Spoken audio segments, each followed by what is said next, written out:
JOA IT post code 817 के हजारों अभ्यर्थियों की भर्ती प्रक्रिया को पूरा न करने पर अभ्यर्थियों ने कर्मचारी चयन आयोग हमीरपुर कार्यालय के बाहर अनिश्चितकालीन धरना प्रदर्शन शुरू कर दिया है।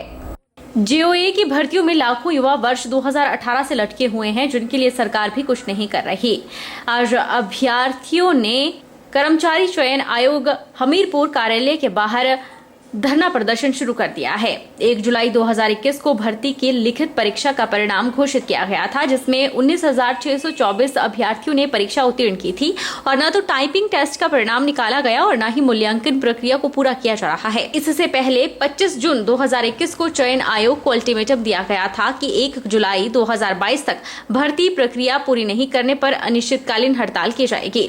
अभ्यर्थियों ने बताया कि मुख्य मांगों में जेईई आईटी की भर्ती प्रक्रिया का परिणाम निकाला जाए और मूल्यांकन प्रक्रिया को पूरा किया जाए और सरकार से मांग की है कि विधानसभा चुनाव से पहले चयनित अभ्यर्थियों को विभिन्न विभागों में नौकरी में तैनाती भी दी जाए।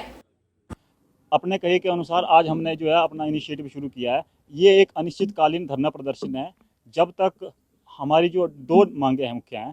पहली मांग ये है कि हमारा रिजल्ट निकालकर इसकी जो मूल्यांकन प्रक्रिया है इसको शुरू किया जाए और केवल शुरू ही ना किया जाए, हम सरकार और बोर्ड से ये रिक्वेस्ट करते हैं कि तमाम अपने रिसोर्सेस का अरेंजमेंट करके इस भर्ती को, इसकी मूल्यांकन प्रक्रिया है उसको स्पीड अप करने की कोशिश करें। दूसरी हमारी मांग हिमाचल प्रदेश सरकार से है कि क्योंकि अभी असेंबली इलेक्शंस हिमाचल में आ रहे हैं, जिसके चलते अभी खबरों में भी आ रहा है कि इसी सितंबर में आचार संहिता लागू हो जाएगी। तो हमारा कंसर्न ये है, हमारे पेरेंट्स का कंसर्न ये है कि आचार संहिता लगने से पहले इस भर्ती में जितने भी चयनित अभ्यर्थी हैं जो फाइनल सिलेक्शन में जाएंगे, उन सभी को जो है जल्दी से जल्दी सरकार सभी विभागों में नियुक्तियां दें। प्रदेश की सीमावर्ती सिरमौर जिला में अवैध खनन रोकने के लिए खनन महकमा गंभीर है और विशेष रणनीति के तहत ऐसे इलाकों पर नजर रखी जा रही है जहां अवैध खनन की गतिविधियां सामने आती हैं। उत्तराखंड राज्य की सीमा से सटा पांवटा साहिब ऐसा क्षेत्र है जहां अक्सर अवैध खनन की शिकायत आती है। पांवटा साहिब की करीब 31 किलोमीटर लंबी सीमाएं हरियाणा और उत्तराखंड से सटी हैं। यहां अक्सर अवैध खननकारी सक्रिय रहते हैं। जिला खनन अधिकारी सुरेश भारद्वाज ने बताया कि पुलिस और वन विभाग के सहयोग से खनन महकमा अवैध खनन गतिविधियों पर पूरी नजर रखे हुए हैं ताकि अवैध खनन ना हो सके। उन्होंने माना कि पड़ोसी राज्य से सीमाएं सटी होने के कारण यहां अवैध खनन रोकना हमेशा एक बड़ी चुनौती रहता है। वहीं खनन विभाग पांवटा साहिब क्षेत्र में स्टाफ की कमी से भी जूझ रहा है। जिला खनन अधिकारी ने बताया कि स्टाफ की कमी को लेकर प्रदेश सरकार को प्रस्ताव भेजा गया है और उम्मीद है कि जल्द अतिरिक्त स्टाफ की तैनाती कर दी जाएगी। पांवटा साहिब जो जिला सिरमौर का एक बड़ा संवेदनशील क्षेत्र है, और चाहे माइनिंग एक्टिविटी के संदर्भ में और लॉ एंड ऑर्डर के संदर्भ से, तो इसी तरह वहाँ पे इलीगल माइनिंग को चेक करने का हमेशा चैलेंजिंग रहा है। इसका मुख्य कारण है कि ये सीमावर्ती क्षेत्र है और इसकी जो बाउंड्री है हरियाणा और उत्तराखंड राज्य के साथ सटी है। तो जो बाउंड्री जो हमारी सीमा है वो यमुना नदी के रूप में वहाँ पे पाई गई है, जिसका काफी 31 किलोमीटर के आसपास स्ट्रेच है, जो बहराल से लेके आपका डाक पत्थर गोजर के से जो अपस्ट्रीम पड़ता है बरा से वहाँ तक है। सहयोग काफी सहयोग मिलता है, मुख्यतः हमें पुलिस और वन विभाग का सहयोग मिल रहा है, क्योंकि उनके पास जो मैन पावर है वो खनन विभाग के कंपैरिजन में काफी है। तो इसलिए जब 3 डिपार्टमेंट और जहाँ एक डिपार्टमेंट अलग होकर काम करे तो नेचुरल क्षमता में तो कमी आएगी, पर जब आप तीनों इकट्ठे होकर काम करेंगे तो जो हमारा एक जो वर्क फोर्स है वो मतलब मल्टीप्लाई हो जाती है। तो जो जैसा पांवटा क्षेत्र में खनन का कार्य है, जैसा गतिविधि, उसके हिसाब से स्टाफ की भारी कमी है।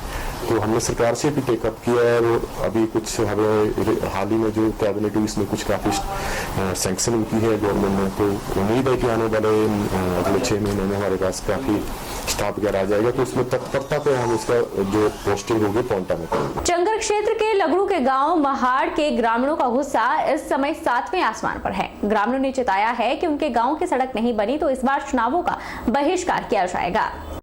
गांव महाड़ और खयाना को मिलाकर कुल आबादी 700 के करीब है। यहाँ के ग्रामीणों को मुख्य बाजार और मार्केट लगड़ू पड़ती है, जो कि 3 किलोमीटर की दूरी पर है। अपने जीवन यापन और रोजमर्रा की जरूरतों को पूरा करने के लिए सभी को लगड़ू जाना पड़ता है। यहाँ तक कि गांव महाड़ में आंगनवाड़ी का कोई केंद्र भी नहीं है।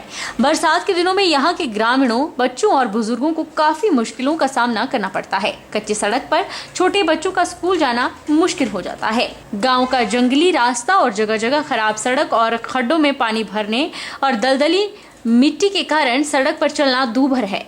इस रास्ते पर एक बहुत बड़ा नाला भी है जो कि बरसात में काफी भर जाता है और उफान पर होता है। ऐसे में बीमार लोगों और गर्भवती महिलाओं को अस्पताल ले जाने में काफी मुश्किलें होती है और जान जोखिम में डालनी पड़ती है। ग्रामीणों ने सड़क न बनने पर चुनावों का बहिष्कार करने की बात कही है। ग्रामीणों ने मुख्यमंत्री से गुजारिश की है कि उनकी सड़क को पक्का किया जाए ताकि सभी को राहत मिल सके। मेरी समस्या ये है कि सड़क का समाधान जल्दी से जल्दी किया जाए और सड़क का समाधान नहीं हुआ तो हम वोटों का बहिष्कार करेंगे। हमारी मेन प्रॉब्लम ये है कि यहाँ पर सड़क नहीं है तो सी पर वो कच्ची है, तो यहाँ पर जब बरसात होगी तो बरसात के पानी में सारी सड़क बह जाती है, ना तो हम कहीं आ सकते हैं ना जा सकते हैं। कोई पर्सनल हमें प्रॉब्लम फंस जाए तो उसका हमें जो है वो सामना करना पड़ता है। मेरा घर यहाँ है, यहाँ पर बहुत कच्ची सड़क है, कैसे जाएं, कोई यातायात का साधन नहीं है। मेरी मुख्यमंत्री से बस यही अपील है कि जल्द से जल्द इस सड़क को जो वो पक्का किया जाए ताकि सभी को सुविधा हो सके इस चीज की। 3 जुलाई को एक बार फिर से बिलासपुर जिला में पुलिस परीक्षा होगी। पुलिस प्रशासन ने पूरे सतर्कता बरतते हुए इस बार परीक्षा केंद्र भी बढ़ा दिए हैं। इस सत्र पुलिस प्रशासन ने 8 परीक्षा केंद्र स्थापित किए हैं।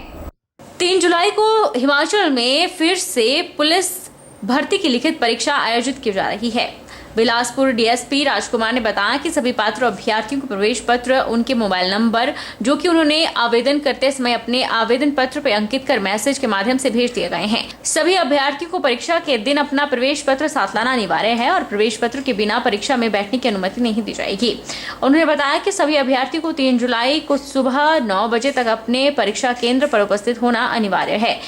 परीक्षा में किसी भी तरह से कोई लापरवाही न हो, इसके लिए विशेष अधिकारियों की तैनाती की गई है। सभी केंद्रों में गजेटेड अधिकारियों को तैनात किया गया है। उन्होंने सभी अभ्यर्थियों से अनुरोध किया कि परीक्षा में पूरी तरह से पुलिस प्रशासन की गाइडलाइन को पूरा किया जाए। जिला बिलासपुर में पुलिस भर्ती 3 तारीख को होना निश्चित है, तो उसके लिए कुल 8 सेंटर जो तैयार किए गए हैं। पर सेंटर जो इन्विजिलेटर जो और सेंटर सुपरिटेंडेंट ने दूसरे विभागों से जो वहाँ पर तैनात कर दिए हैं, तथा पर सेंटर जो वो लॉ एंड ऑर्डर और अदर इश्यूज के लिए फैसिलिटेशन के लिए जो है एक गजेटेड रैंक का पुलिस अधिकारी भी तैनात किया गया है। इसके अलावा पर सेंटर जो वो CCTV कैमरा भी इंस्टॉल किया गया है और इसके अलावा पर सेंटर वीडियोग्राफर भी तैनात किए जा रहे हैं। बिलासपुर शहर के रोड़ा सेक्टर में स्थित भाषा एवं संस्कृति विभाग के नवनिर्मित ऑडिटोरियम में राज्य कर एवं आबकारी विभाग द्वारा संचालित अभियान नशा नहीं जिंदगी चुने के तहत सांस्कृतिक संध्या का आयोजन किया गया। इस दौरान 7 राज्यों के लगभग 100 कलाकारों ने अपनी प्रस्तुतियां दी। सूचना एवं जनसंपर्क विभाग के माध्यम से आयोजित सांस्कृतिक संध्या में SDM सदर रामेश्वर दास ने बतौर मुख्य अतिथि शिरकत की, जबकि नगर परिषद के अध्यक्ष विशेष अतिथि के रूप में उपस्थित रहे।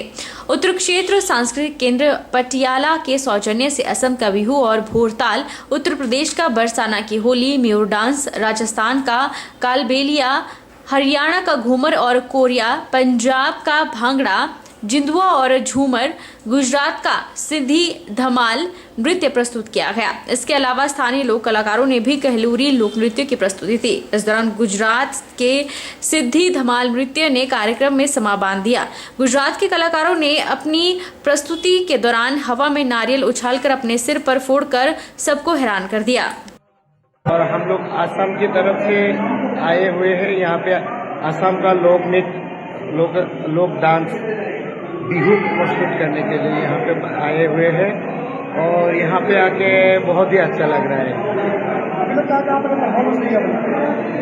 अभी तक तो हम लोगों ने हमारा शुरुआत जम्मू से हुई थी, फिर लेह लद्दाख, द्रास, कारगिल, फिर अभी हम यहाँ मनाली के बाद यहाँ पे पहुँचे हैं।